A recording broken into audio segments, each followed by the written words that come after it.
Hey guys, welcome back to Spooky Island, and today we are back with the Suicide Squad, but this time this is a spoiler review, so I will say this now and I won't say it again.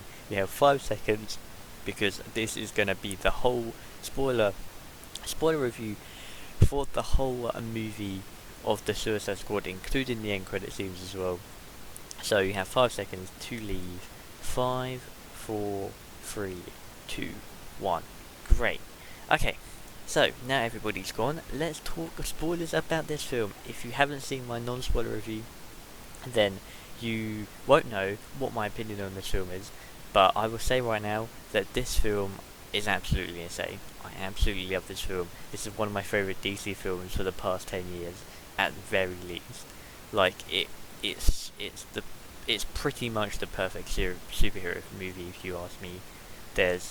There's literally everything in this movie, and what makes a good movie is very great characters. And this is very hard, but I put my top 3 characters and then my second 2 and then the rest basically.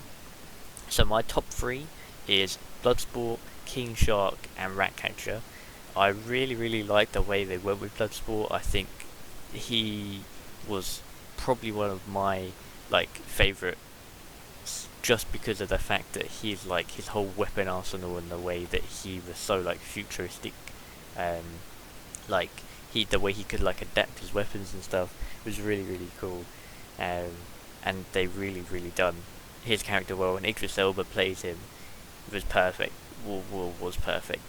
They were so good with how they done him, and he was such an interesting character.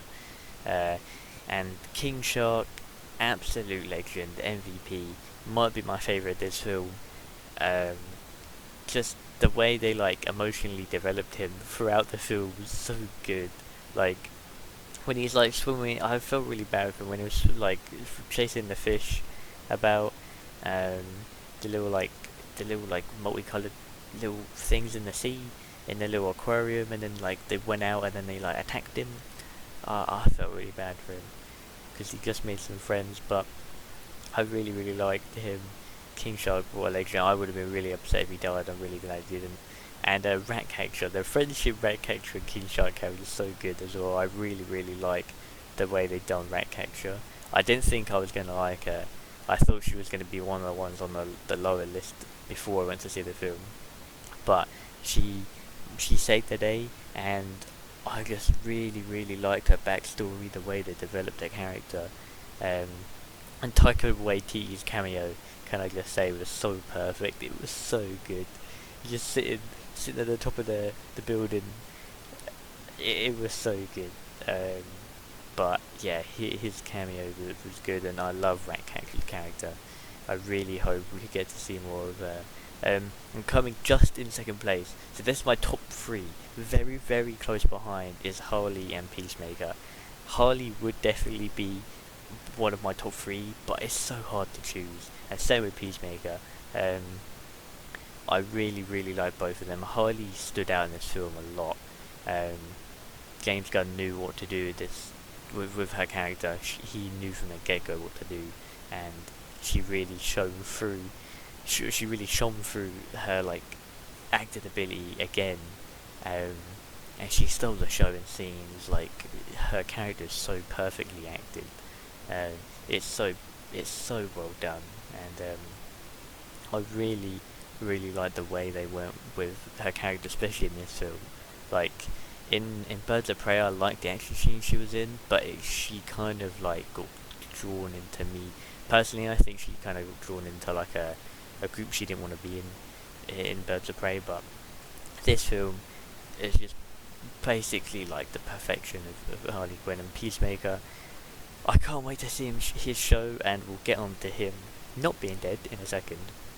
But his character overall was, I think, so perfectly monotoned, done by John Cena, because a lot of his other acting roles are like that because he can't act in a certain way. He's always like that because his character's like that in WWE, and he's just that kind of guy, and he suits this role perfectly. He really does. and I can't wait to see more of him. I'm really excited for the show. His character is really good, and I really like Rick Flag as well. Like he for me has one of the best lines when he dies, and Peacemaker impales him, and he goes, "Peacemaker, what joke." That was his like death line. That's his like one line, and that stood out to me in the film. That line, that was really good. Um, oh, I'm so glad they just the one liners in this film really stood out. Like the writing is so well done. James Gunn, you absolute legend. But uh, and then I have to be honest, going in this film, I thought Weasel was going to be one of my favourites. He still is one of my favourites because he's not dead. So, and when I saw that he drowned and he was the first one to die, and he died within the first like 5 minutes of the film, I was upset. I was like, wow, they get Weasel and they kill him. But as we know by the first end credit scene, he's not dead. He is well and truly alive. He's on the beach. He wakes up and he runs away. So I'm happy. I'm happy that he's still alive. And I'll talk about possible sequel in a second. But I was not expecting that start of the movie. If you've seen the movie, you know what I am on about, and I bloody hope you've seen the movie if you're 6 minutes into this review. But the opening of the movie is like, I was expecting a couple of them to die quite quickly, if I'm being honest. But I was not expecting the whole team to get wiped out. Like they died so quickly, and the way Michael Rooker's character just tried to run away, it's like there was like 5 or 6 people there, like they all just died so quickly, and they're all soups as well. But it was a very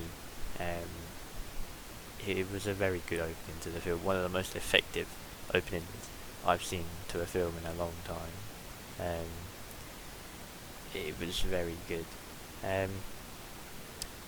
Sadly, my man Polka Dot, played by one of my favourite actors as well, he nearly made it. He got right to the end.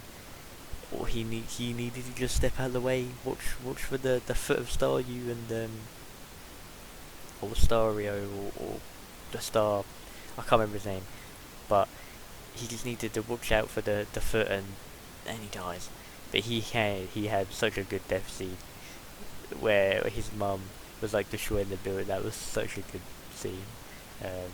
But man, Polka Dot, rest in peace. What she. I really liked how they did Staryu or Star, the villain. I really like how they did the Big Star. I'm gonna call him the Big Star because I don't want to get his name wrong. But like it was effective. It was very effective because it reminded me of like Alien, and it kind of had like a blend of zombies as well. And there were some very cool scenes that they did with obviously the Big Star. The time jumps in this film as well are so good.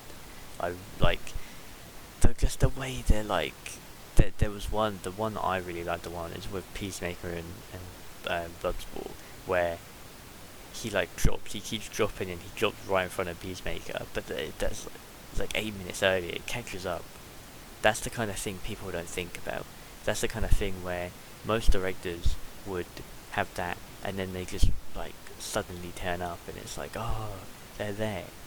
It was so well thought out, that whole scene in the building. It was so good.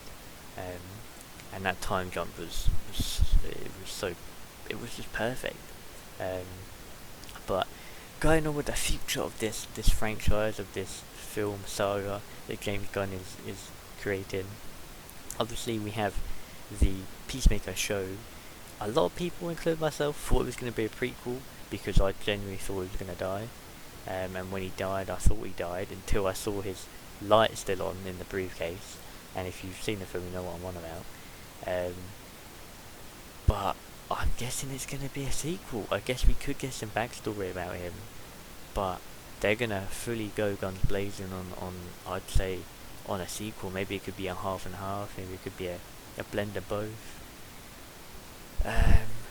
Yeah, they're making sure that people know he's still alive, and they're making sure they know the Peacemaker show has already wrapped filming. It's coming in January.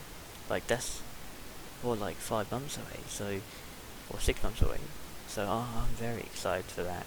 Um, and speaking of like sequels to this film specifically, as in like a film form or like other projects aside from Peacemaker, I think they could definitely. I think the one that will probably, if I had to pick one that would probably get greenlit first, is probably King Shark, because of the fact so many people like him and the fact he was so good in this film.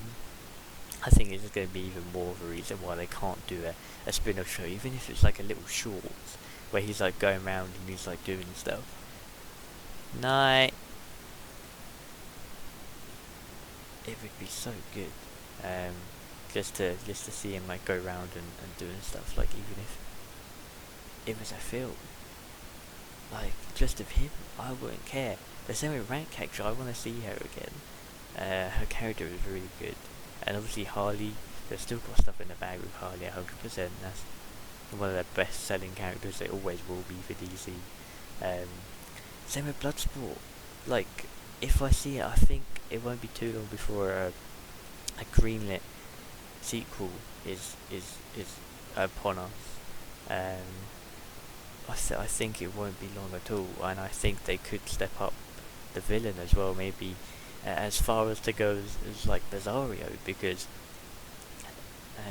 as we know, Superman got put in the ICU because of a kryptonite bullet, the Bloodsport shot him.